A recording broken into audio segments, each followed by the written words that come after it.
जी नमस्कार साथियों। Good morning प्यारे दोस्तों। आज की जो हमारी क्लास है उसमें हमारा टॉपिक चल रहा था छंद। जहाँ तक मुझे उम्मीद है, क्योंकि थोड़ा बीच में 2 दिन आपका ऑफ रहा था, एक बार प्लीज़ मुझे याद दिलाइए कि अगर मैं सही हूँ कि छंद वाला टॉपिक आपका चल रहा था और उस छंद के अंदर हमने बेसिक जो कॉन्सेप्ट था वो क्लियर कर लिया था, लेकिन इसके कुछ एग्जाम्पल लेके हमें इसको समझना है। तो आपको ये ध्यान रखना है कि एक छंद में क्वेश्चंस जो हमारा लास्ट वाला बच्चा था जिसकी हम प्रैक्टिस कर रहे थे, वो कि किस तरह से मात्राओं के आधार पे हम दी गई पंक्ति में या दिए गए किसी भी पद में या किसी भी कविता में, सेवैया में, हम या दोहे में छंद पहचान सकते हैं। तो आपको ये ध्यान रखना है कि यहाँ जो कंडीशन है वो मात्राओं के आधार पर छंद को पहचानने की है, और मात्रा के आधार पे जो हम छंद को पहचानेंगे उसमें लघु और गुरु की मात्रा हमें देनी होती है और उसी के आधार पे हम पहचानते हैं। जैसे हमारे पास पंक्ति आएगी, काहे जू पाए कौन, काहे जू पाए कौन,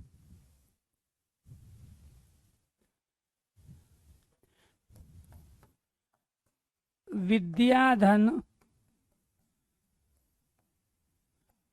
उद्यम बिना,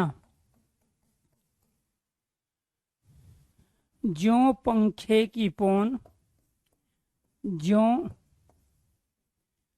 पंखे, ज्यों पंखे की पौन, बिना डुलाए, बिना डुलाए ना मिले।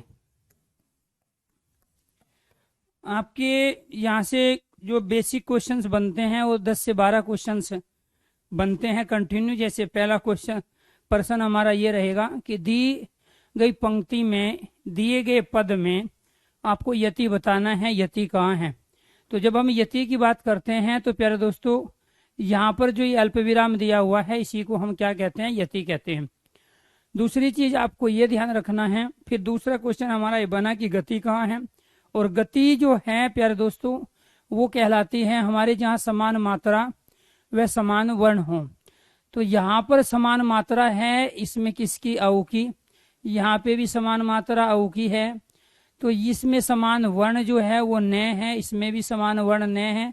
तो आपको ये ध्यान रखना ये दो काम एक साथ कर रहे हैं।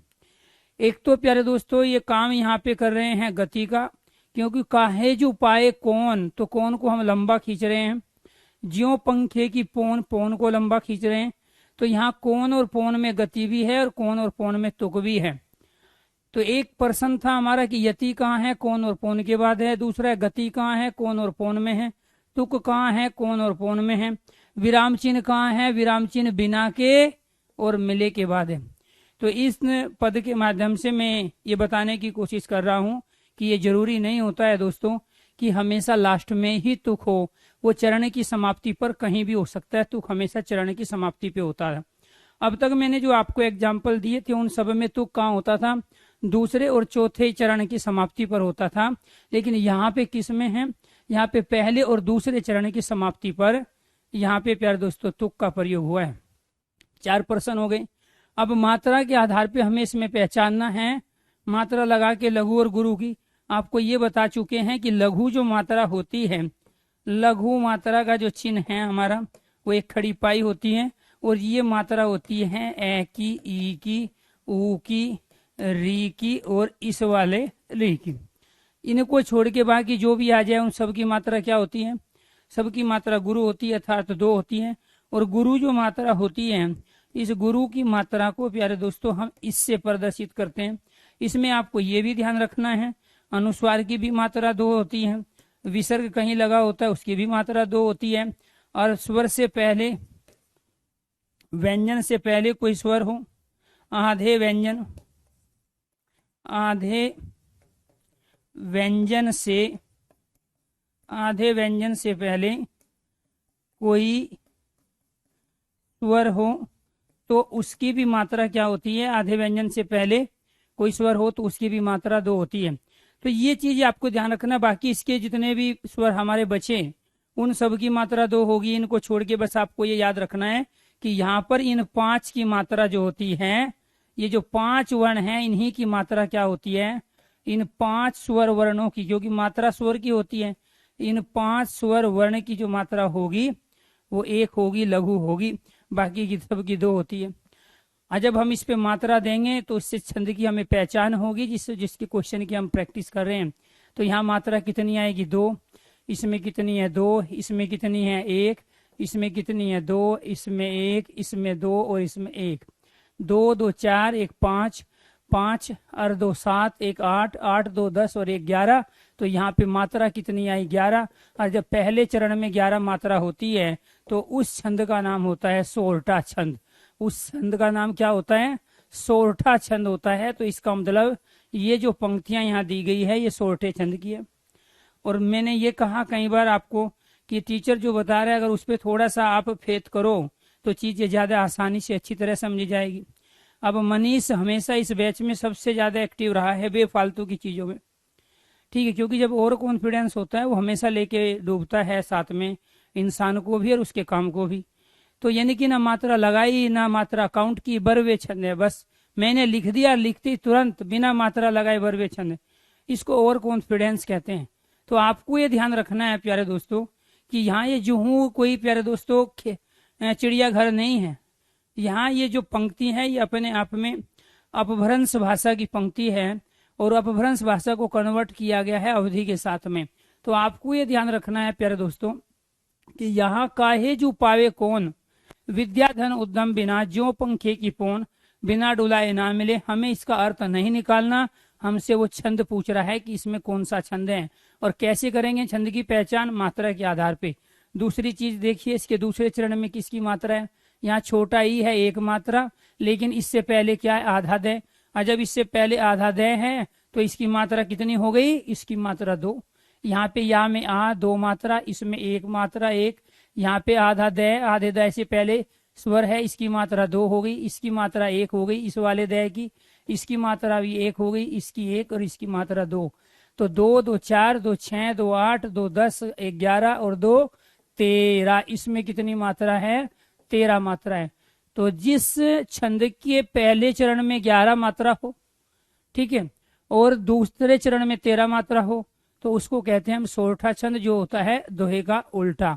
तो आप यहाँ पे ध्यान रखना कि ये जो है नहीं, इसमें माफ करने की कोई बात नहीं है। मैंने जो कमी है, क्योंकि बड़े दिनों के बाद क्लास हुई और आपका नाम मनीष वैसे भी मैं कई बार देख चुका, क्योंकि आपको आदत है एक मैसेज को 10 बार करने की, ठीक है।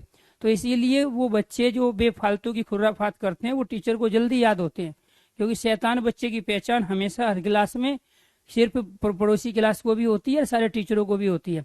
पढ़ने वाले बच्चे पे नजर थोड़ा सा लेट जाती है लेकिन वो जिंदगी भर के ले जाती है। लेकिन जो खुराफाती होता है, शैतान होता है, वो पहले दिन पहचान में आ जाता है कि हाँ इसके अंदर कुछ बंदर जैसी प्रवृत्तियां हैं जिसको ठीक करना जरूरी है इसको सिखाने के लिए। तो यहाँ पे मैं कहा कि चीजों को टीचर से सीखो। आपको कुछ आता है अपने पास रखो, संभाल के रखो। 3 चीजें अपने पास रखने की होती है जिसको कभी भी शोबाजी नहीं करनी चाहिए। एक तो ज्ञान को, जिसको मैं सरस्वती भी कहता हूँ, और दूसरा धन को, धन का भी शो नहीं करना चाहिए, दिखाना नहीं चाहिए, बताना नहीं चाहिए। और इसके बाद तीसरा है घर की जो प्यार दोस्तों जो गोरा होता है, घर की जो इज्जत होती है, घर की जो शान होती है लड़कियां, इनको नुमाइश की चीज नहीं है ये, ठीक है। तो यह इनको है, चाहे आपकी पत्नी हो या चाहे आपकी बहन हो, इनको कभी भी ज्यादा इजाजत नहीं देनी चाहिए खुलने में, ठीक है, डांस वांस करने की, बेफालतू के खुराफात ड्रामे करने की, हर चीज में इन्वॉल्व होने की। क्योंकि ये बड़े बड़े विद्वानों ने, महापुरुषों ने भी ऐसा कहा है, प्रकृति का नेचर है और हमें उस हिसाब से ही चलना चाहिए। इसके अंदर यहाँ पर क्या है, इसके अंदर कोई मात्रा नहीं होगी, क्यों, क्योंकि इसमें स्वर है ही नहीं, मात्रा स्वर की होती है। इसमें मात्रा 2 ही, इसमें अनुस्वार लगा है 2 मात्रा, इसकी 2 मात्रा, इसकी 2 मात्रा, इसकी 2, इसकी 1। तो 2 2 4 2 6 2 8 2 10 और 1 11, इसमें मात्रा कितनी हो गई, इसमें मात्रा हो गई हमारी 11। और जब इसके पहले भी में भी तो तीसरे में भी 11 मात्रा है, तो उसी को तो हम क्या कहते हैं, उसी को कहते हैं हम सोरठा छंद। यहाँ 1, यहाँ 2, यहाँ पे छोटा ऊ है तो 1 मात्रा, यहाँ पे क्या है दो, इसमें भी दो, इसमें भी दो, इसमें क्या है एक और इसमें क्या है दो। तो यहाँ क्या एक और दो तीन, तीन एक चार, चार और दो छह, दो आठ, दो दस, दस और एक 11 और दो 13। इसमें कितनी मात्रा हुई 13। अब यहाँ पे सोरठे की पहचान क्या हुई, सोरठे की आपको ये ध्यान रखना है, ठीक है। तो यहाँ आपको ध्यान रखना है ये जो मात्राएं यहाँ पे लगी है, इन मात्राओं के आधार पे हम इसकी सोरठे की क्या कर लेंगे, डेफिनेशन बना लेंगे। क्या कि जिसके पहले और तीसरे चरण में 11-11 मात्राएं हैं, दूसरे और चौथे चरण में 13-13 मात्राएं होते हैं, उसको हम सोरठा छंद कहते हैं। एक डेफिनेशन बनी। दूसरी डेफिनेशन क्या बनी, जिसके विषम छंदों में, विषम कौन सा होता है, पहला और तीसरा, जिसके विषम चरणों में 11-11 और सम चरणों, सम का मतलब दूसरा और चौथा, जिसके सम चरणों में 13-13 मात्रा होती है, उसको हम सोरठा छंद कहते हैं। और ये दोहे का उल्टा होता है। ये किसका होता है, दोहे का उल्टा। चूंकि इसमें भी 11, इसमें भी 11, इसमें 13, इसमें भी 13, तो इसका मतलब क्या हुआ, इसका मतलब हुआ कि ये अर्ध सम मात्रिक छंदों में आता है। तो सोरठा क्या है, सोरठा अर्ध सम मात्रिक छंद है, सोरठा अर्ध सम मात्रिक छंद है। तो ये भी हमें ध्यान रखना पड़ेगा, क्या है, अर्ध सम मात्रिक छंद कहलाएगा, अर्ध सम मात्रिक छंद है सोरठा। तो ये क्या था हमारा प्यारे दोस्तों, ये था हमारा सोरठा छंद। अगर समझ में आ गया, सब कुछ रिवाइज हो गया है, जो भी कॉन्सेप्ट पहले समझाया, तो आप एक बार ओके कीजिए, यस कीजिए। इसमें 4 लॉजिक थे जो बताना बेहद जरूरी था। ये जरूरी नहीं है कि मैं यहाँ 50 एग्जाम्पल लूँ और उससे आपको चीजों को मात्रा लगवा के वो कराऊं, क्योंकि एक एग्जाम्पल से सारी चीजें क्लियर हो जाएगी, बशर्ते आपने 3-4 चीजों पे गौर किया हो। क्या गौर करना था आपको, पहली पंक्ति में आपको ये देखना था कि यहाँ पे गति और तुक दोनों एक साथ हो सकते हैं। एक लॉजिक तो ये है, एक लॉजिक तो यह है कि इसमें गति और तुक दोनों एक साथ हो सकते हैं, जबकि आप हर बार तुक कहाँ मिलता था आपको, तीसरे और चौथे चरण के समाप्त पर। लेकिन मैं पहले एक ऐसी पंक्ति लेके आया, ऐसा एक पद लेके आया जिसमें मैंने पहले और तीसरे में ही तुक का प्रयोग कर लिया। एक लॉजिक था। दूसरा लॉजिक क्या था इसमें कि यहाँ जो विद्या शब्द है, इस विद्या को हम कैसे लिखते हैं, इस विद्या को हम लिखते हैं इस रूप में। ये इस पंक्ति में दूसरा लॉजिक था कि ये आधा व्यंजन है, आधे से पहले यहाँ स्वर है, इसकी मात्रा 2 हो जाएगी, इसकी मात्रा 2 है। ये दूसरा लॉजिक था। तीसरा लॉजिक ये था कि यहाँ पे ये क्या है, संयुक्त व्यंजन, यानी कि एक ही व्यंजन है लेकिन 2 बार आया है। तो यहाँ पे ऊपर वाला दय आधा होता है, नीचे वाला पूरा होता है। तो जब ये आधा दय है, ये क्या है, आधा व्यंजन, यहाँ क्या लिखा है, आधे व्यंजन से पहले कोई स्वर हो तो उसकी गुरु मात्रा होती है। ठीक है सर्वेश जी, आप जो पूछ रहे हैं वो ये ऑलरेडी आपके सामने लिखा हुआ है कि गुरु जो मात्रा होती है वो अनुस्वार वाले की भी होती है और विसर्ग वाले की भी होती है, और आधे व्यंजन से पहले स्वर हो तो उसकी भी गुरु मात्रा होती है। यहाँ पे यू आधा व्यंजन है और इस आधे व्यंजन से पहले यहाँ स्वर ई है, तो इसीलिए इस ई की जो मात्रा 1 होनी थी उसकी मात्रा कितनी होगी, 2, क्योंकि आधे व्यंजन से स्वर पहले अगर होता है तो उसी के साथ उच्चारण होता है, जब उच्चारण होगा तो मात्रा लगानी पड़ेगी। इसमें भी वही कंडीशन है। यहाँ पे ये आधा है, इससे पहले ये स्वर है, वो इसकी मात्रा 1 होनी थी, लेकिन इस यहाँ ये आधे से पहले है स्वर, इसकी मात्रा 2 हो गई। तो ये एक लॉजिक तो क्या था कि गति और तुक एक साथ हो सकते हैं और पहले हो सकते हैं, पहले तीसरे चरण में। दूसरा क्या था कि इसमें यहाँ आधे व्यंजन से पहले स्वर था, 2 मात्रा, इसमें भी आधे व्यंजन से पहले, तो ये दूसरा लॉजिक हुआ। तीसरा लॉजिक क्या है, यहाँ ज्यों आया है, अब इसमें कोई स्वर नहीं है, और जब कोई स्वर नहीं है तो इसकी कोई मात्रा नहीं होगी। तो कितने हुए, 3 लॉजिक हुए। चौथा क्या है, चौथा ये है कि इसमें यहाँ क्या आया हुआ है, अनुस्वार आया हुआ है, और यहाँ खुद लिखा हुआ है कि अनुस्वार की जो मात्रा होती है वो पहले भी बताया था आपको। ठीक है, तो अनुस्वार की जो मात्रा होती है वो 2 होती है, क्योंकि हम उसका भी उच्चारण करते हैं। अगर मैं यहाँ पे अनुस्वार हटा दूं तो आप इसका किसका उच्चारण करोगे, पखे, और हैं क्या, पंखे। तो उच्चारण हम उस अनुस्वार के स्थान पे किसी वर्ण का कर रहे हैं, और जब किसी वर्ण का उच्चारण कर रहे हैं तो उसकी मात्रा 2 होगी। क्यों, क्योंकि वो किसी न किसी अनुनासिक वर्ण के स्थान पे आता है। तो आप इसको ये भी कह सकते हो आधे व्यंजन से पहले स्वर है, क्योंकि ये काउंट कहाँ होगा, ये यहाँ होगा। और ये किस रूप में आएगा, ये आएगा व्यंजन के रूप में, और आधा व्यंजन होगा तो स्वाभाविक, क्योंकि वो आधे व्यंजन के जो अनुनासिक वर्ण होते हैं उन्हीं के स्थान पे ये आता है, तो इसीलिए इसकी मात्रा 2 हो गई। तो यहाँ पर ये कह रहा है कि काहे जुपावे कौन, विद्या धन उद्यम बिना। विद्या और धन ये 2 चीज बिना परिश्रम के नहीं मिलती है, बिना मेहनत के नहीं मिलती है, और ये सच्चाई है। ठीक है, मेरे साथ जो मेरा टेलीग्राम और ये सब चीज चलाता था, फ्रॉड करने की कोशिश किया, ठीक है, और वो थोड़ा परेशान जरूर किया है लेकिन वो कामयाब नहीं हुआ। तो ये दोनों चीजें तो मेहनत की होती है। आप किसी के साथ गद्दारी करके पीठ पीछे छुरा भोग के उसको विश्वास में लेके इमोशनली ब्लैकमेल करके आप एक लक्ष्य को साधना चाहते हो, उसमें कामयाबी नहीं मिलेंगी। ये सच्चाई है कि विद्या और उद्यम, ठीक है, ये विद्या और धन ये दोनों पैसे से मिलते हैं, परिश्रम से मिलते हैं। ये खुद कह रहा है, काहे जो पावे कौन, आज तक कोई नहीं पाया है बिना परिश्रम के विद्या और धन। फिर है ज्यो पंखे की पौन, पंखा भी हवा तब देता है जब आप उसकी डंडी को हिलाओगे। अगर पंखे को पकड़ के बैठ गए और परिश्रम नहीं कर रहे हैं तो वो हवा नहीं देगा। जो पंखे की पौन बिना डुलाए ना मिले, तो पौन कह रहे हैं हाँ प्यारे दोस्तों हम हवा को, तो पंखा भी हवा तब देगा जब उसकी डंडी को पकड़ के। ये बड़ी बड़ी रहस्य की बात पहले जो हमारे महापुरुष हुए हैं उन्होंने लिखी है। तो यहाँ कुल मिला के ये था कि मुझे ये 4 लॉजिक बताने थे आज, ठीक है। इसके माध्यम से अब वो आपसे कुछ भी पूछे, आपको यही करना है कि पहले चरण में मात्रा ज्ञात करनी है। अगर पहले चरण में मात्रा 11 है तो सोरठा है, और 12 मात्रा है तो बरवे है, 13 है तो दोहा है, 16 मात्रा है तो चौपाई है। तो इस तरीके से आपको क्या है, पहले चरण में मात्रा लगा के इनकी पहचान करनी है। तो यहाँ तक चीजें क्लियर हो गई। अब दूसरा ले लो।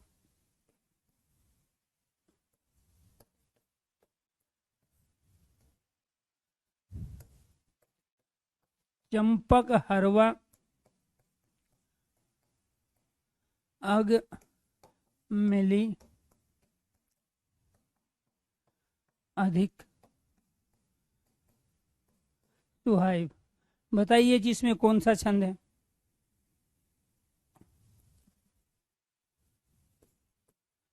तीसरा कारज धीरे होत हैं, काहे होत अधीर। जरूरी नहीं वो 2-2 पंक्ति दे, वो एक पंक्ति दे के भी आपसे पूछ सकते हैं।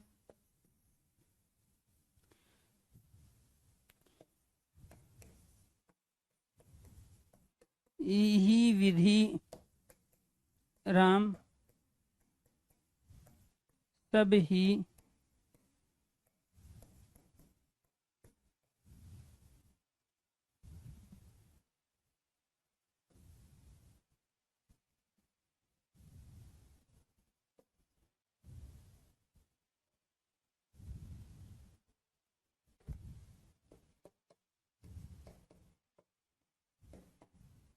ये आगे कर लेंगे। इन पे पंक्ति लगा के पहचान करते हैं कि इनमें क्या है। यहाँ पे मात्रा कितनी होगी, 2, क्योंकि ये मैं है और मैं से पहले इसमें ये ए है स्वर। इसकी मात्रा कितनी होगी, 2। Very good. इसकी मात्रा कितनी, 1 1, इसकी 1 1, इसकी 2, इसकी 1 1, इसकी 1 1, यहाँ पे 1, यहाँ पे 1, इसकी 1, इसकी 1, इसकी 2 और इसकी 1। तो ये 2 3 4 5 6 7 8 9 10 11 और 1 12 यहाँ पे लगा है यति। और इसमें मात्रा कितनी आ गई, इसमें मात्रा निकल के आई हमारी 12 मात्रा। और 12 मात्रा वाला क्या कहलाता है, बरवे कहलाता है।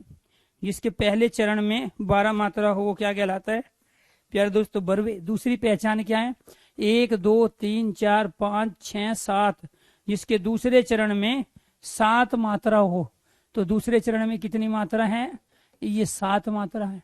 तो प्रथम चरण में 12, प्रथम में 12 मात्रा, और दूसरे चरण में द्वितीय चरण में, द्वितीय में 7 मात्रा हो तो उसे कौन सा छंद कहते हैं, उसे बरवे छंद कहते हैं।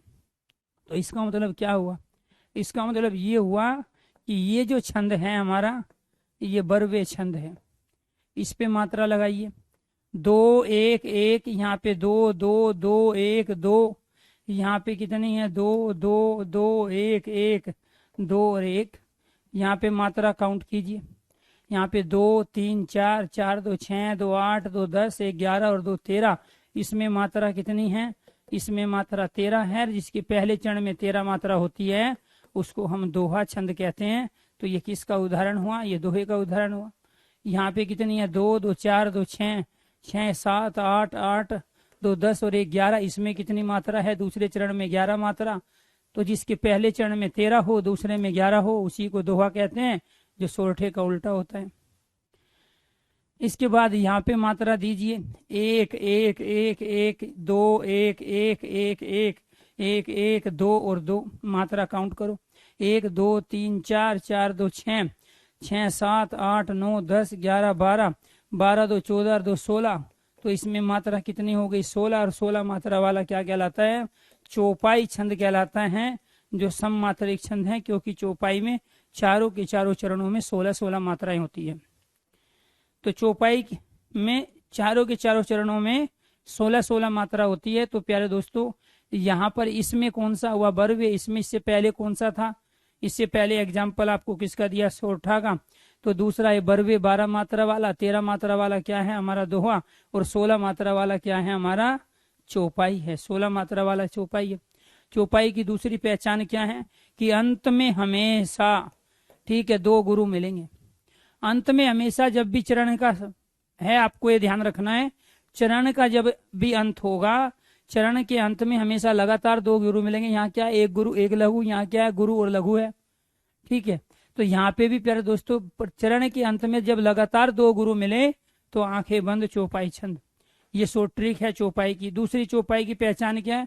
अधिकांश 100 में से 99% वो राम से जुड़ी हुई बात कहेगा, क्योंकि चौपाई जो छंद है वो अवधी भाषा में प्रयोग होता है, और अवधि जो भी लिखी गई है वो सब चौपाई में लिखी गई है। तुलसीदास जी ने रामचरितमानस लिखा है, चौपाई छंद का प्रयोग किया है, अवधी भाषा का प्रयोग किया है। तो आपको ये ध्यान रखना है कि वो एक पंक्ति देगा, उसके आधार पे पूछ लेगा। और जब मान के चलो उसको तुक पूछना होगा तो वो 2 पंक्ति देगा। और क्योंकि तुक तो तभी होगा ना जब 2 पंक्ति देगा, वो तभी तो आपस में ताल मिलाएगा, समान मात्रा वर्ण का प्रयोग करेगा। लेकिन उसको क्या पूछना है? उसको छंद पूछना है, पंक्ति में कौन सा है।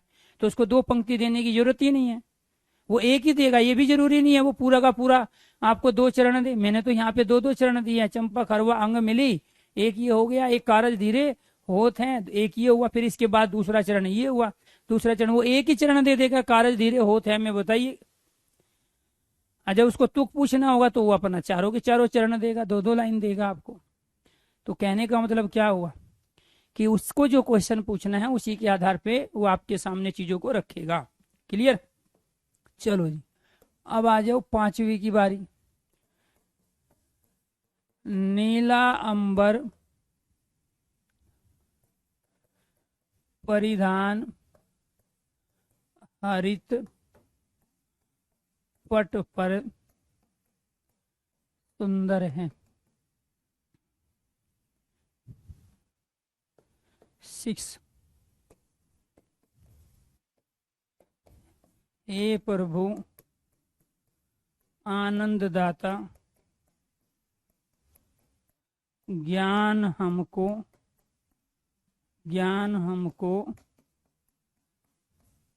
दीजिए।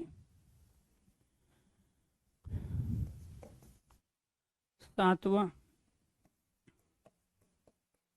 करते अभिषेक प्योद हैं, बलिहारी इस वेश की। लगाइए जी मात्रा, कैसे पहचानेंगे, कैसे करेंगे? इस तरह पंक्ति देगा आपको और पंक्ति दे के पूछ लेगा कि इसमें छंद बताइए कौन सा छंद है। मात्रा लगाएंगे तो क्या हो जाएगा? 2 क्यों? क्योंकि बड़ा ई है। 2 क्योंकि यहाँ आ है और इसके आधा व्यंजन है, आधे व्यंजन से पहले छोटा स्वर है, बड़ा, मात्रा 2 ही होगी। इसमें 1, इसमें 1, यहाँ पे 1 1, यहाँ पे 2 1, यहाँ पे 1 1 1, इसमें क्या है? पट 1 और 1 1 1, यहाँ पे आधा न है, आधे न से पहले छोटा ऊ है। मात्रा कितनी हो जाएगी? 2 1 और 1, यहाँ क्या है? 2। इसमें मात्रा लगाइए कितनी है? यहाँ पे मात्रा 2 है। आई इसमें पे आधा है, रे पूरा है। जब रे पूरा, रे में ए 1 मात्रा, इसमें औ 2 मात्रा। यहाँ पे क्या है? संबोधन हे प्रभु, इसमें 2, इसमें भी 2, न से पहले क्या है? ए है, 2 मात्रा। इसमें क्या है? 1 मात्रा। दाता में 2 मात्रा, इसमें भी 2 मात्रा, 1 1 1, इसमें 2, इसमें भी क्या है? 2, इसमें क्या है? 1, इसमें क्या है? 2। यहाँ पे क्या है? एक एक दो, इसमें एक एक दो एक, एक दो एक, इसमें क्या है दो, एक एक, इसमें दो, इसमें दो, इसमें एक एक, इसमें दो, इसमें एक और इसमें दो। अगर मात्रा लगानी आ गई तो छंद कंप्लीट आपके। ठीक है, अब काउंट करो, इनकी सबकी मात्रा को काउंट करते हैं। यहाँ पे क्या है, नीला अंबर परिधान हरी पट पर सुंदर है, कहीं पे यति है ही नहीं। ये जरूरी थोड़ा ही है यति सब में हो कि हम रुक ही नहीं रहे, पूरे को एक साथ बोल रहे हो। भाई जहां ब्रेक लोगे, हल्का सा ठहराव लोगे, वहीं तो यति होगी ना। आपने ब्रेक लिया ना हल्का सा ठहराव लिया।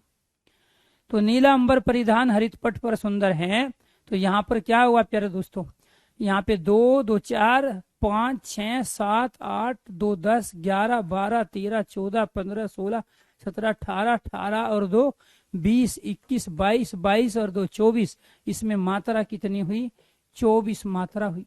और 24 मात्रा वाला क्या बताया था आपको, रोला छंद बताया था। तो 24 मात्रा है तो कौन सा छंद हो गया, रोला छंद हो गया। ठीक है, अब बीच में यति है ही नहीं, पूरा एक ही चरण है यहां से यहां तक। इसी तरह आपको ये ध्यान रखना, 4 चरण ऐसे ही होंगे इसके, जब रुके नहीं है। इसमें देखो 2 और 1 3, 3 2 5, 5 2 7, 7 और 2 9, 1 10, 2 12, 2 14, 16 17 18 19, 19 और 2 21, 21 और 2 23, 23 और 1 24, 24 और 2 26। इसमें कितनी मात्रा है, 26 मात्रा है।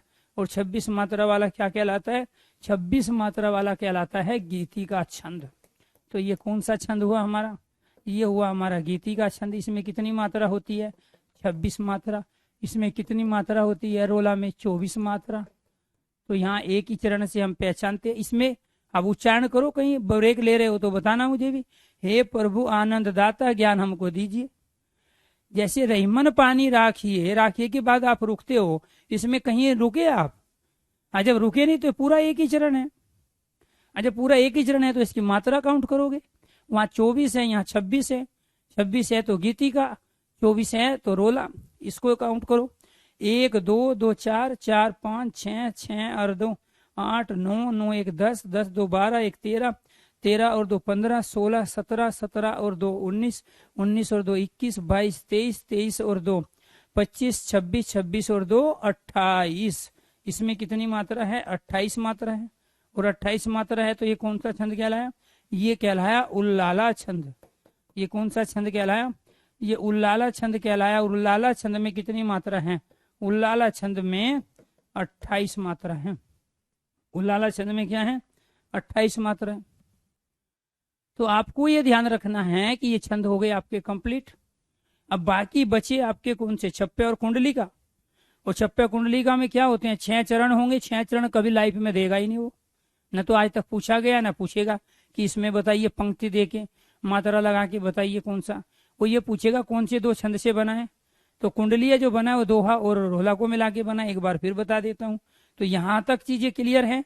अगर पूरा छंद आपको समझ में आ गया, हर तरह के जितने भी क्वेश्चन थे ये समझ में आ गए, तो प्लीज आप एक बार ओके कीजिए, यस कीजिए। इसका एक क्वेश्चन बचा है और वो क्वेश्चन मैं अभी कराऊंगा आपको, वो है गण वाला क्वेश्चन कि गण की पहचान कैसे करोगे। यहाँ तक अगर चीजें क्लियर हैं तो आपको ये ध्यान रखना है जी, प्लीज जितने भी बच्चे लाइव है एक बार ओके जरूर कीजिए, क्योंकि एक ऐसा टॉपिक है जिसको जिंदगी में आप पहली बार ही समझे होंगे। आज तक इस टॉपिक की क्लियरिटी आपके पास नहीं थी, और ये सच्चाई है। कराने को तो मैं इसी से क्लास शुरू करता, बैच शुरू करता, लेकिन मुझे पता है कौन सा टॉपिक कब आपके सामने रखना है। ठीक जी, हाँ, जिनका पेपर है भाई उनको बेस्ट ऑफ लक। हाँ बिल्कुल, मेरा आशीर्वाद आप लोगों के साथ है। आपका पेपर अच्छा होगा, आपने मेहनत की है।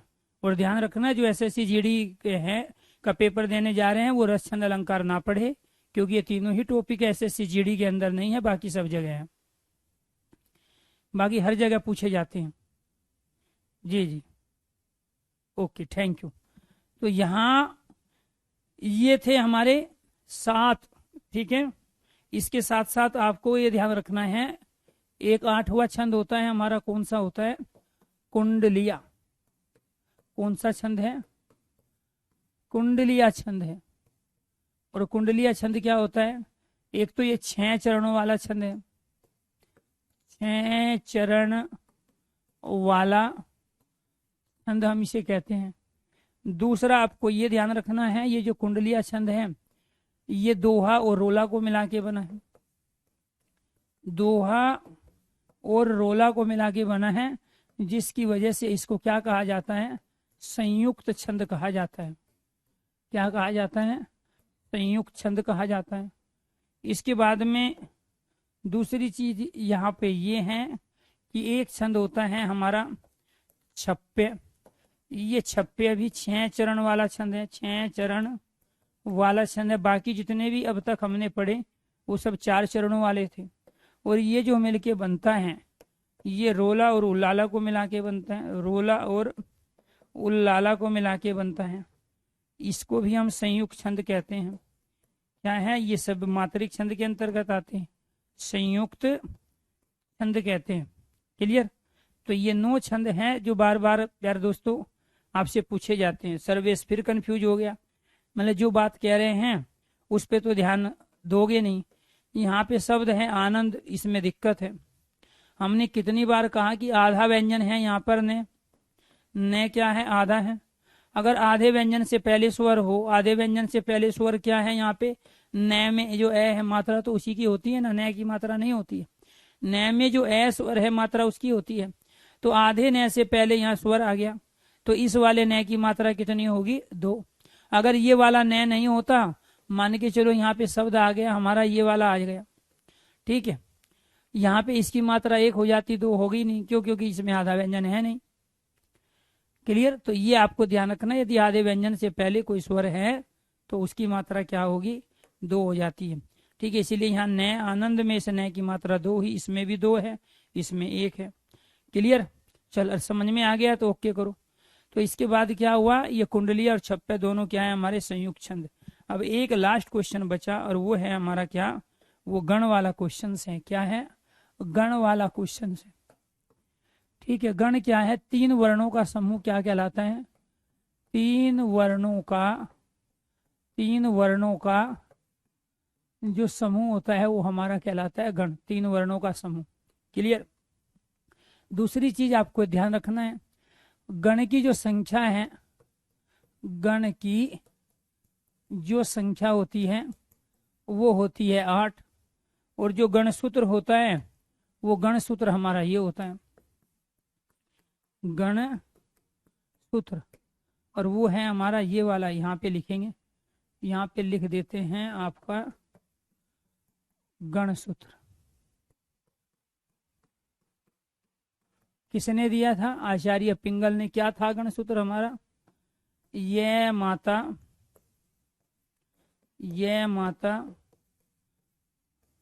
राजभान सलगा, ये माता राजभान सलगा, ये क्या है हमारा गण सूत्र। इससे क्या पहचान होती है, इससे पहचान ये होती है कि इसका जो मतलब है यह का, वो है यगण। क्लियर। इस मैं का मतलब क्या होता है, मगण। और इस तय का मतलब क्या होता है, तगण। क्लियर। और इस रे का मतलब क्या होता है, रगण। जो भी वर्ण दिया है उसी में बाद में गण लगा दो। ऐसे यहाँ पे रगण तक हो गया। इस जय का मतलब क्या हो गया, इस जय का मतलब हो गया जगण। और इस भय का मतलब क्या हो गया, भगण। और इसका मतलब क्या हो गया, नगण। और इस सै का मतलब क्या हो गया, सगण। तो 4 गण इधर है, 4 इधर, टोटल कितने हो गए, 8। तो जब भी आपसे पूछे कि गण कितने होते हैं तो आपकी संख्या कितनी होगी, 8। ठीक है, हो गया था ये। अच्छा, हाँ राहुल कह रहा है ये हो गया था, तो फिर भी कोई नहीं, एक बार देख लो, कुछ सारी चीजें शायद नहीं बताई थी। ठीक है, तो यहाँ क्या है प्यारे दोस्तों, आपको इनमें 3 वर्णों का समूह निकालना है। 3 वर्णों के समूह को क्या कहते हैं, हम गण कहते हैं। अब निकालो इसमें 3 वर्णों का समूह क्या होगा। देखो यहाँ यह से लेकर क्या है, यहाँ तक का जो है 3 वर्णों का समूह है।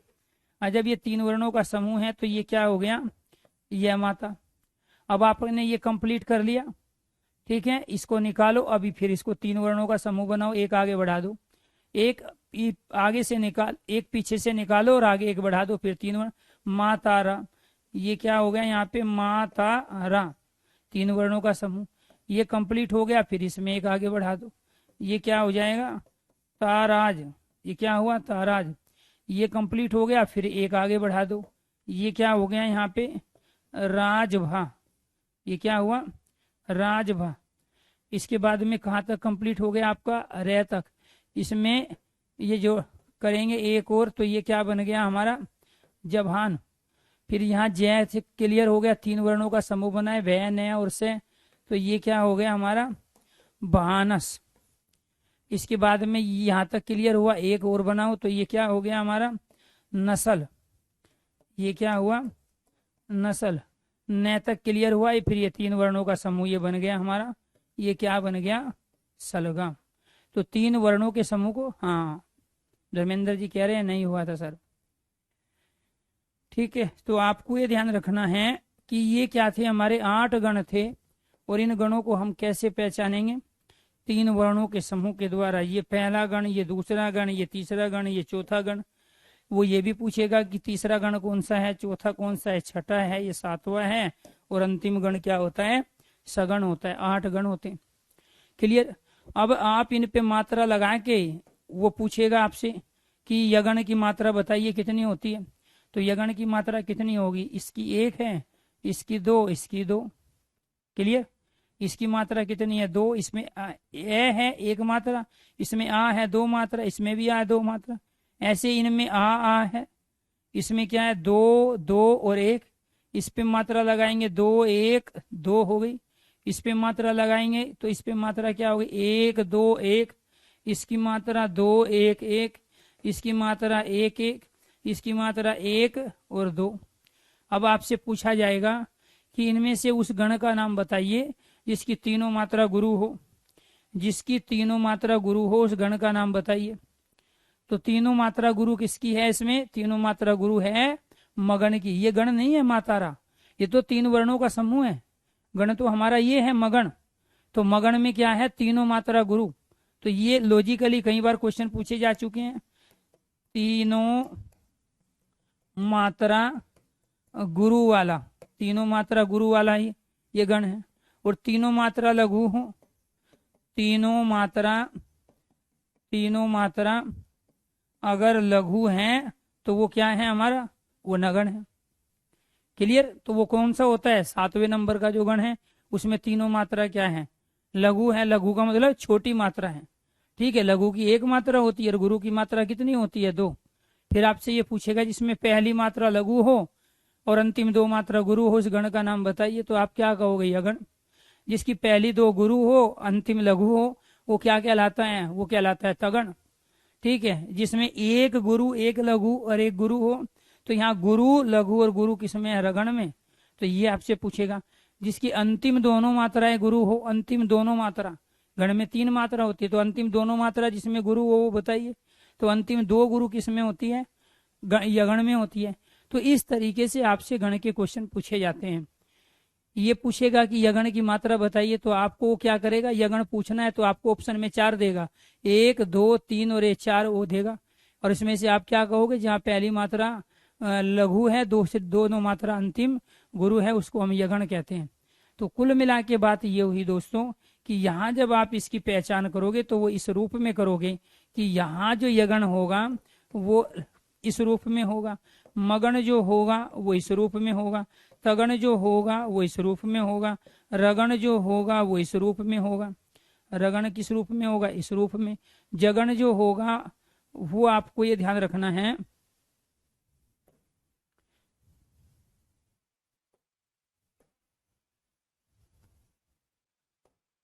ये जो मात्रा होगी ये कैसे होगी,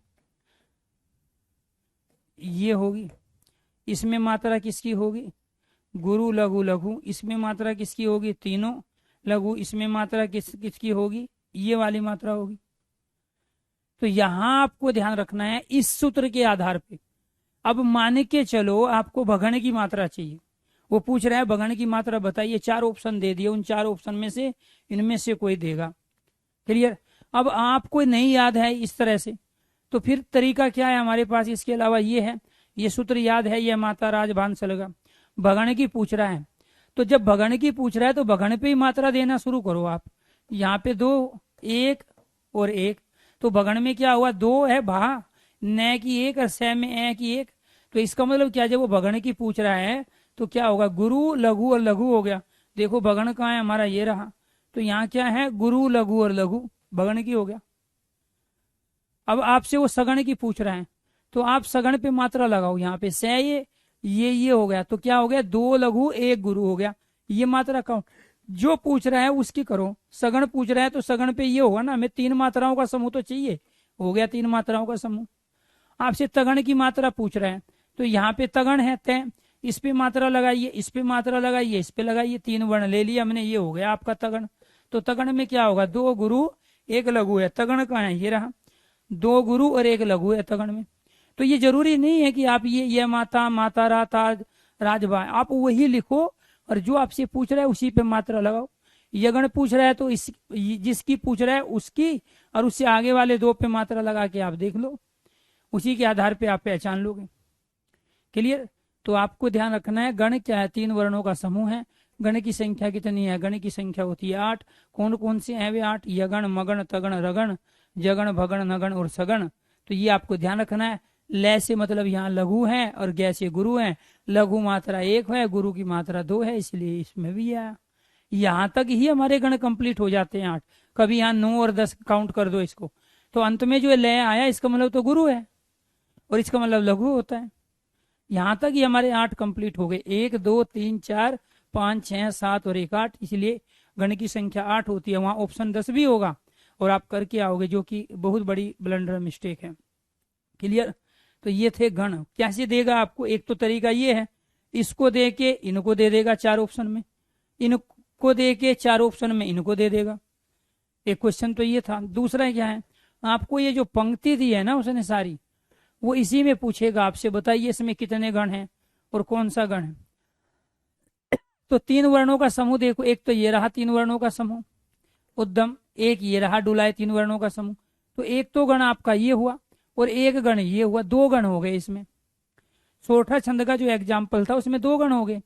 और एक में क्या है, पहले गुरु और फिर लघु लघु, और गुरु लघु लघु किसमें है, आप यह माता राज भांसलगा पे मात्रा लगा दो।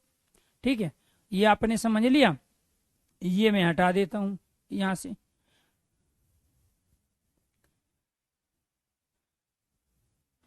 आपको नहीं पता ना, आपको वहां जाने की जरूरत।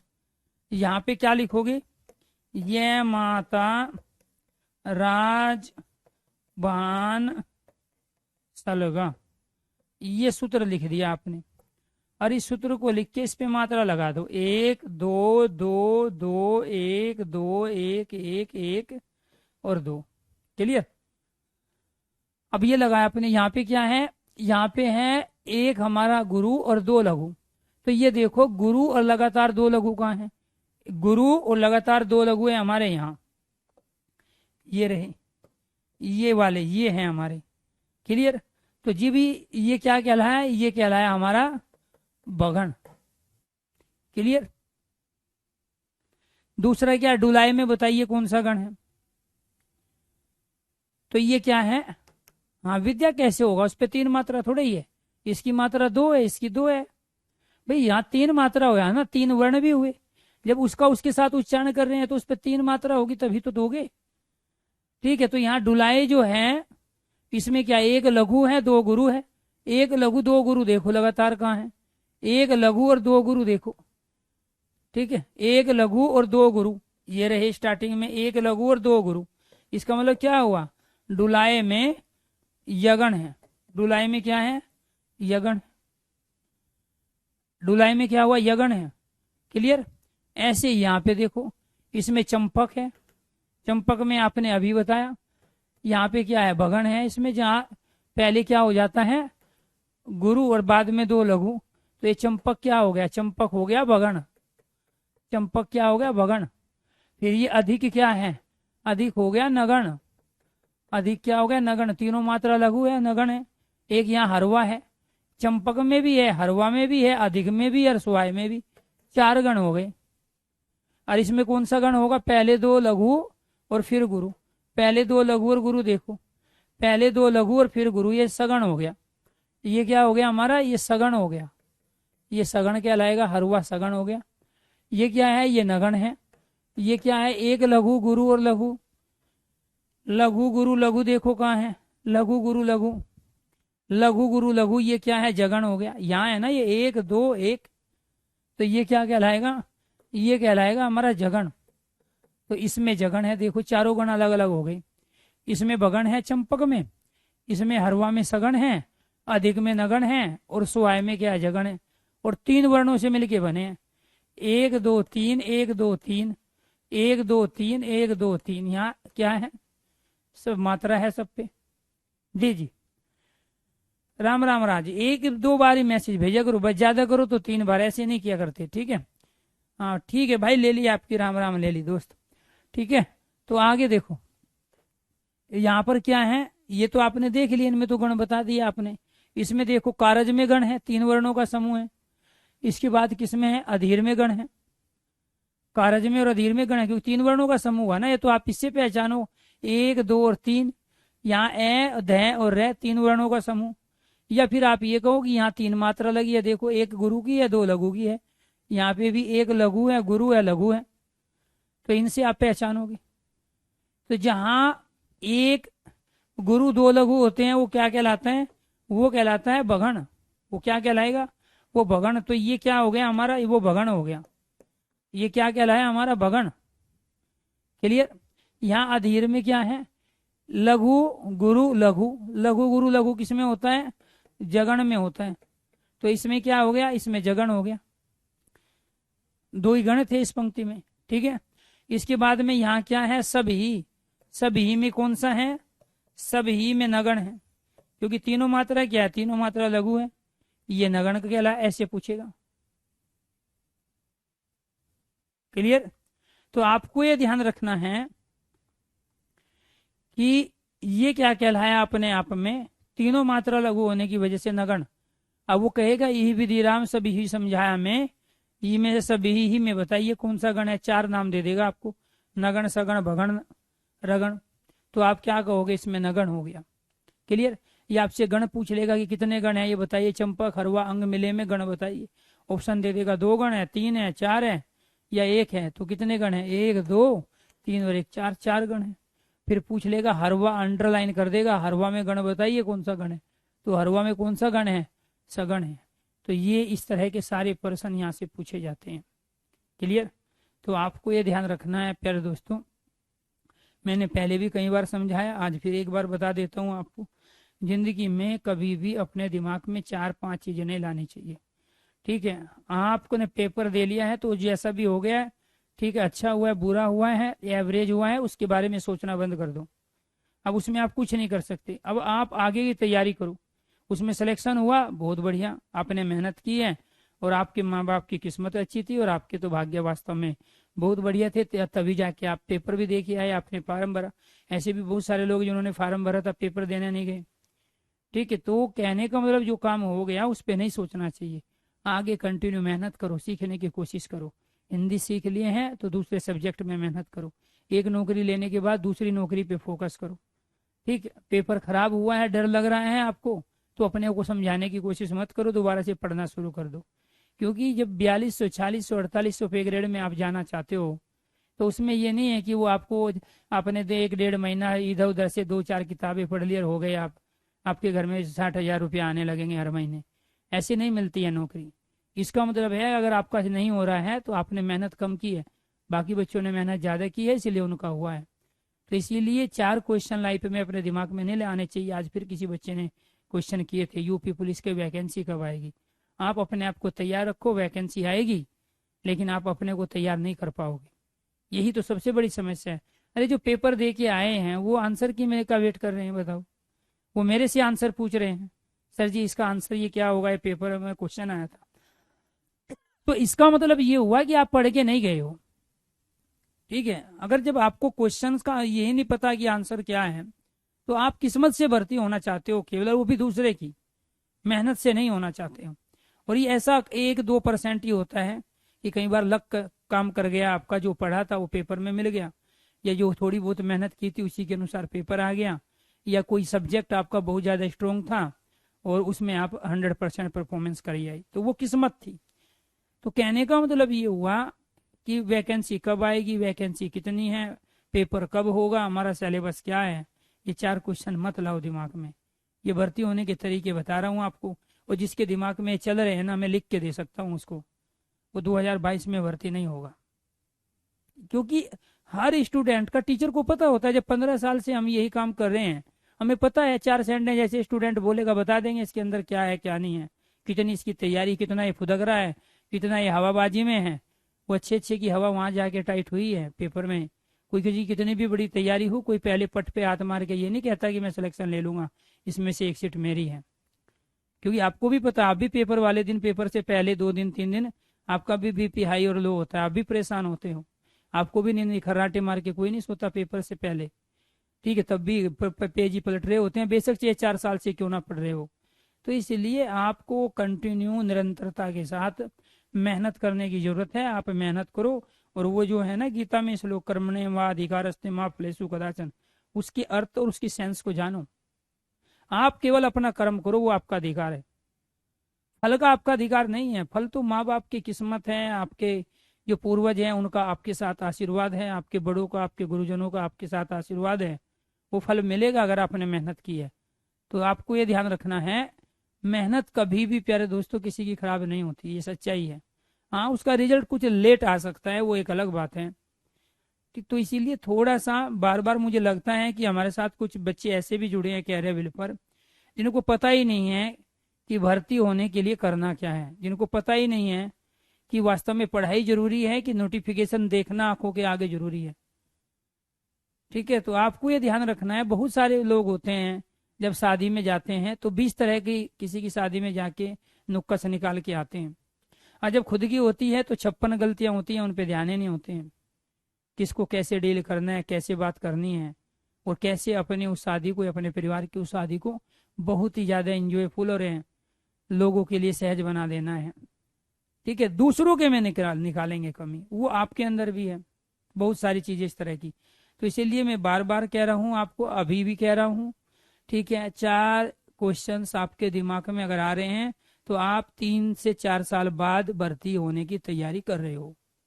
ठीक है, आपका काम एक ही है कि मेरी उम्र हो चुकी है फार्म भरने की, सरकार भर्तियां निकालती है, मुझे अपने आप को तैयार रखना है, जैसे वो मुझे मौका मिलेगा उस मौके को मैं भुनाऊंगा, ताकि मैं ये कह सकूं कि मुझे बार बार फार्म नहीं भरना है, मैंने एक बार फार्म भरा और नौकरी ले ली। क्योंकि माँ बाप के पैसे हैं, ठीक है, आपकी जब एज हो चुकी है, उस चीज की जब एज होती है तो लोग शादी भी, बच्चे की शादी क्यों नहीं कर देते, वो इसलिए नहीं क्योंकि उसके अंदर मेच्योरिटी नहीं होती है। आपको 18 साल से पहले ड्राइविंग लाइसेंस क्यों नहीं दे देते, क्योंकि मेच्योरिटी नहीं होती। तो इसलिए आप भर्ती होने के लिए अपने आप में मेच्योरिटी लाओ, और भर्ती होने के तौर तरीके को ढंग से सीखो। ये था हमारा छंद, क्लियर। अब इसमें देखो कहाँ है, इसमें ये रहा हरित, ठीक है, और ये रहा सुंदर। ठीक है, तो हरित और सुंदर क्या है, 2 गण हो गए इसमें, हरित में नगण हो गया। ठीक है, ये आपको ध्यान रखना। इसमें क्या है, इसमें आनंद में गण है, हमको में गण है, दीजिए में गण है, कौन सा गण है वो आप बताओगे। इसमें किस में गण है, इसमें करते में गण है, प्योद में गण है, और इसमें क्या है, तो यहाँ पे हरित, सुंदर, आनंद, हमको, दीजिए, करते और प्योद, ये सारे जितने भी मैंने सर्कल किए सारे गण। ठीक है, ये आपको ध्यान रखना है। चलो, तो ये क्या है, सारे के सारे हमारे गण हैं। तो इनको कैसे पहचानोगे, 2 तरीके आपको इनके बताए मैंने। क्या क्या बताया, एक तो ये लिखोगे यहाँ पे, ये माता राजभान सलगा, क्लियर, और ये लिख के इस पे मात्रा लगा दोगे, लगाओ मात्रा, 1 2 2 2 1 2 1 1 2, क्लियर। सेकंड लगती है इन चीजों में करने में। अब वो क्या पूछ रहा है, हरित में पूछ रहा है, तो हरित में देखो तीनों कहाँ है गुरु, ये रहे, 1 2 और 3। तो इसमें क्या हो गया, इसमें हो गया नगण, इसमें क्या हो गया, इसमें नगण हो गया। यहाँ क्या 2 1 1, 2 1 1 देखो कहाँ है, 2 1 1 है भगण में, तो 2 1 1 भगण, ये क्या हो गया, सुंदर में भगण हो गया। ठीक है, इसके बाद में यहाँ देखो आनंद में क्या है, 2 2 1, तो 2 2 1 क्या है तगण में, 2 1 1 क्या हो गया आनंद में हो गया तगण। ठीक है, फिर हमको 1 1 2, 1 1 2 क्या है, सगण में है। ये क्या हो गया हमारा, ये सगण हो गया। ठीक है, फिर क्या है, 2 1 2, तो 2 1 2 देखो कहाँ है, 2 1 2, 2 1 2, 2 1 2 ये रहा हमारा रगण। तो इसमें क्या हो गया, 2 1 2, ये हो गया आपका रगण। ये क्या हो गया आपका रगण। इसके बाद करते में देखो 2 1 1 2, 1 1 2 किसमें, 1 1 2 ये रहा, इसमें क्या हो गया, इसमें करते में हो गया सगण। इसके बाद प्योद में 1 2 1, 1 2 1, इसमें क्या हो गया, इसमें हो गया जगण, 1 2 1 में जगण हो गया। ये हो गया आपके गण। क्लियर। आप ये पंक्ति लिखो और जो भी कह रहा है उसी से देखो। यहाँ जब 1 1 1 दिया है तो 1 1 1 तीनों लगातार ये रहे। ठीक है, तो ये कहाँ से शुरू होता है, नगण से, तो इसमें नगण ही हो गया। गण वाला टॉपिक से बनने वाले अगर सारे प्रश्न आपको अच्छे से समझ में आ गए हैं तो प्यारे दोस्तों आप एक बार ओके कीजिए, यस कीजिए जी। यहाँ तक क्लियर है सारी चीज। अगर किसी भी स्टूडेंट का कोई भी डाउट है तो आप अपने डाउट पूछिए, और जितने भी स्टूडेंट बच्चे लाइव हैं तो आप कल एक नया टॉपिक लेंगे। तो आपका अलंकार, रस और छंद, ये काव्य के 3 टॉपिक हैं जो एसएससी जीडी को छोड़ के दुनिया के हर एग्जाम में पूछे जाते हैं।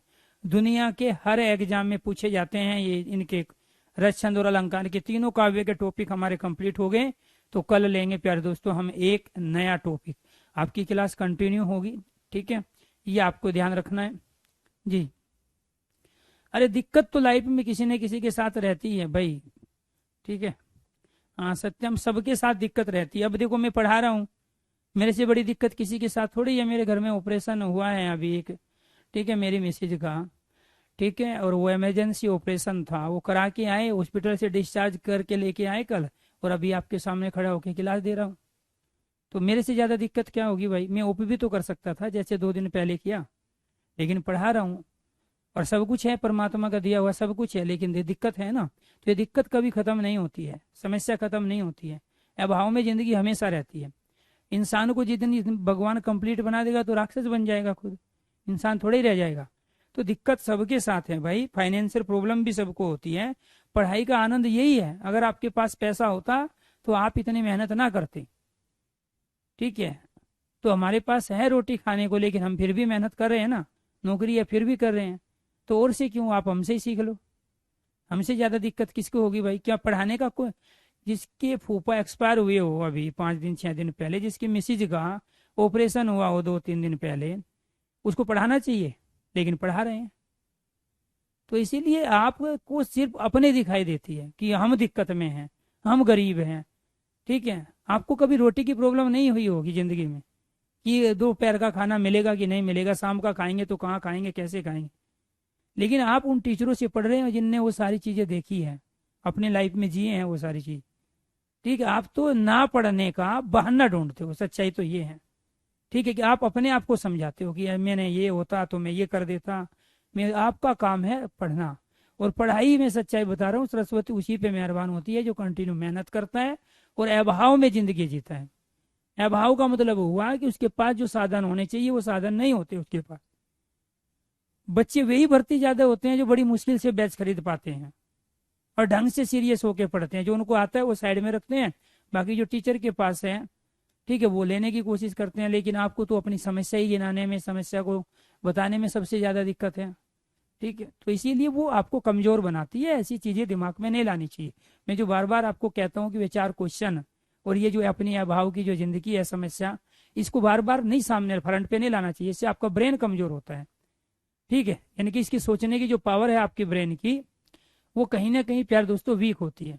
तो आपके अंदर परमात्मा ने वे सारी चीजें दे के भेजा है आपको, आपके हाथ पैर अच्छे हैं, आपका स्वास्थ्य बिल्कुल ठीक है, आपका दिमाग बढ़िया काम कर रहा है, करो मेहनत, क्या दिक्कत है। जो बनना चाहते हो वो बन के रहोगे आप। एमपीएसआई में आते हैं धर्मेंद्र जी, ये तीनों टॉपिक आते हैं, रस भी, छंद भी और अलंकार भी, ये आपको ध्यान रखना है। और जब आप सिलेबस खोलोगे, ठीक है, मैंने कई बार आपको बोला है कि मैं इस पर ये फर्स्ट टाइम ही डलवा देता हूँ सारी चीज सिलेबस के अंदर। उसमें एमपीएसआई का, यूपीएसआई का, यूपी पुलिस कांस्टेबल का, लेखपाल का, सारे सिलेबस डले हुए हैं हिंदी के। आप जाइए एक बार सिलेबस वाली कैटेगरी खोल के देखिए, अगर नहीं है तो मुझे कल बताइए, ठीक है। हाँ बिल्कुल बिल्कुल बिल्कुल, ये सही कह रहे हैं, सुमित्रा जी कह रहे हैं कि जिनके पास सारी सुख सुविधाएं होती है वो संघर्ष नहीं करते। और ये भी है, अगर उनको सब कुछ मिल जाता है तो जिंदगी को अच्छे से एंजॉय भी नहीं कर पाते। मान के चलो जिनके घर में पहले से 4 नौकरी थी, एक नौकरी और लग गई, तो उस नौकरी का वो आनंद नहीं लेगा। ये सच्चाई है। नौकरी का आनंद वही लेगा जिसने पहले संघर्ष किया, उसी को पता है सुख क्या है। उसके लिए सारे दिन एक जैसे हैं। ठीक है, तो वो आनंद की वो क्षण नहीं प्राप्त कर पाता जिसके पास। अब राहुल गांधी को देख लो, सबसे ज्यादा परेशान तो वही है। तो राजाओं के रहे हैं कम से कम 50 साल से ज्यादा घर में जो है लोगों ने शासन किया है उनके, और सारी चीजें करी कराई मिली है, लेकिन देखो स्ट्रगल कर रहा है ना। अब उसको आनंद आने लगा है धीरे धीरे। 2 साल पहले की उसकी स्थिति अलग थी, आज की स्थिति उसकी अलग है, क्योंकि वो रोड पे गया, पब्लिक के बीच में जाने लगा, और जो भी पनाप शनाप बोलता था वो अब नहीं बोलता है। ठीक है, अब मेच्योरिटी आई उसके अंदर ठीक ठाक, क्योंकि पब्लिक के बीच में जाके आएगी। तो ये आपको ध्यान रखना है। चलो जी, तो ये क्या है अपने आप में। ठीक है, आपका छंद वाला टॉपिक हो गया कंप्लीट। नया टॉपिक करेंगे कल शुरू, क्योंकि अभी बचे हैं आपके 10 मिनट, उसमें टॉपिक कोई नहीं हो पाएगा, तो कल टॉपिक नया करेंगे। आपका कोई भी क्वेश्चन हो, किसी भी तरह की इंक्वायरी है, अभी कर सकते हो आप। ठीक है, किसी भी तरह की कोई इंक्वायरी है जी?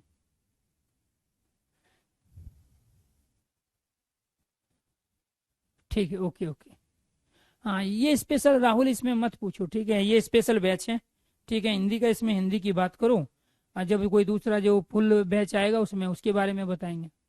ठीक है, राशिद सर कराते हैं, यूट्यूब पे भी कराते हैं, जो RYP है कंटिन्यू, सुबह 7 बजे उनकी क्लास होती है करंट अफेयर की, वहां से आप अपनी कंटिन्यू क्लास ले सकते हो। ठीक है, ठीक, ओके ओके, जी जी जी। कोई डाउट और किसी का? Very good. ठीक,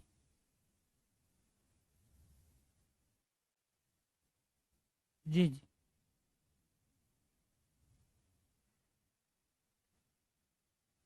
वेरी गुड।